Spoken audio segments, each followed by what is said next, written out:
এইটাই আসল তৃণমূল কংগ্রেস। ওখানে পিসি ভাইপো প্রাইভেট লিমিটেড, শুধু নাটক আর নাটক আর নাটক ছাড়া কিছু হচ্ছে না।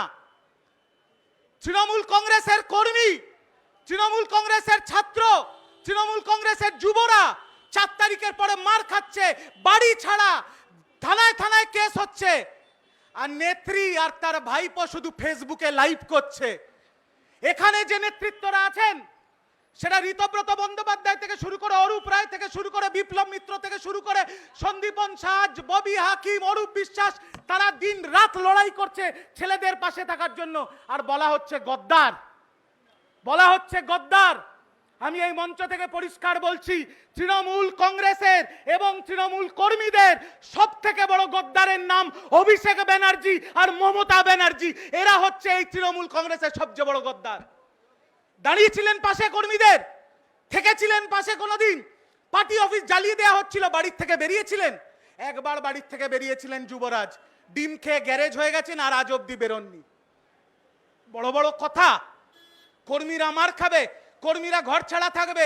উত্তর কলকাতার 10 বছরের যুবর সভাপতি শান্তি রঞ্জন কুন্ডু 3 মাস বাড়িতে ঢুকতে পারেননি, আর উনি হারলে ডেভিডসন করে রাত্রেবেলা অমিতাভ বচ্চন সেজে ঘুরে বেড়াবেন। এটা হতে পারে না,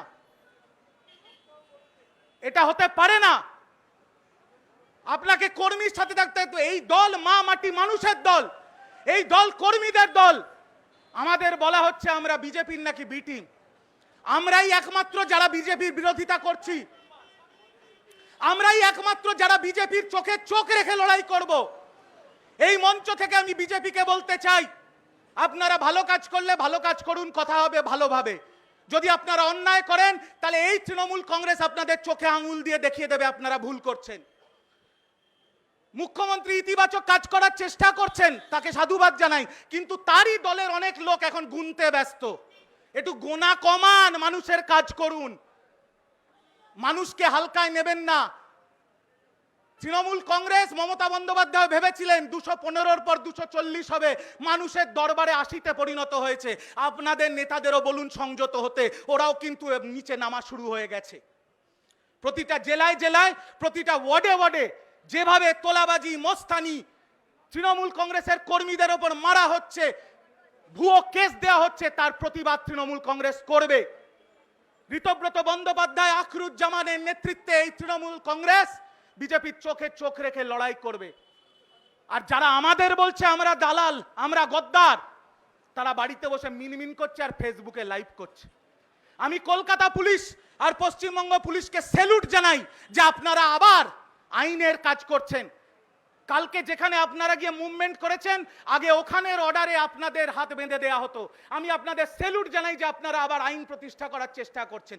সেখানে গিয়েও পুলিশের গায়ে হাত দেওয়া হয়েছে, পুলিশকে মারা হয়েছে। কত বড় মস্তান, কত বড় মাতব্বর উনি। কাগজে কোর্টে হিসেব দেওয়া হচ্ছে তৃণমূল কংগ্রেসের নাকি 1300 কোটি টাকা অ্যাকাউন্টে আছে। আপনি 13 কোটি টাকা খরচা করেছেন তৃণমূল কংগ্রেসের কর্মীদের জেল থেকে বার করার জন্য। আজকের দিনে ক্ষুদ্র, ছোট, মাঝারি, বড় নেতা মিলিয়ে সারা বাংলা জুড়ে 12,000 তৃণমূল কংগ্রেসের নেতা কর্মী অ্যারেস্টেড। কি করেছেন এই স্বঘোষিত যুবরাজ, চার্টার্ড মাফিয়া আর আমার বিরোধী দলনেতা? খুব ভালো বলেন, অর্গানাইজ লুট হয়েছে এই বাংলায়। পুরো বাংলাকে বিক্রি করে দিয়েছে একটা বেসরকারি সংস্থাকে এনে। প্রতিটা টিকিট বিক্রি করেছে। কর্মীদেরকে উচ্চ রেখে, কর্মীদেরকে সরিয়ে রেখে যারা তোলাবাজি করতে পেরেছে তাদের নেতা বানিয়েছে। আজকে সেই জন্য তাদের এই পরিণতি। আর এখন বড় বড় কথা। আর ওনাদের এক মিডিয়ার নেতা আছে, 12 ক্লাস পাস করা মিডিয়ার নেতা, তার তো 12 ক্লাসও পাস করেনি, 10 ক্লাস পাস করা মিডিয়ার নেতা, তার রোজ বড় বড় ডায়লগ আর ব্যক্তিগত আক্রমণ। আমাদের ওই রুচি না যে আমরা কাউকে ব্যক্তিগত আক্রমণ করব। উনি ওনার রুচি আর ওনার পারিবারিক শিক্ষার পরিচয় দেন মিডিয়ার সামনে দাঁড়িয়ে দাঁড়িয়ে রোজ। বড় বড় কথা। আমি পরিষ্কার ভাষায় বলছি, এই সিম্বলটাকে দেখে নিন।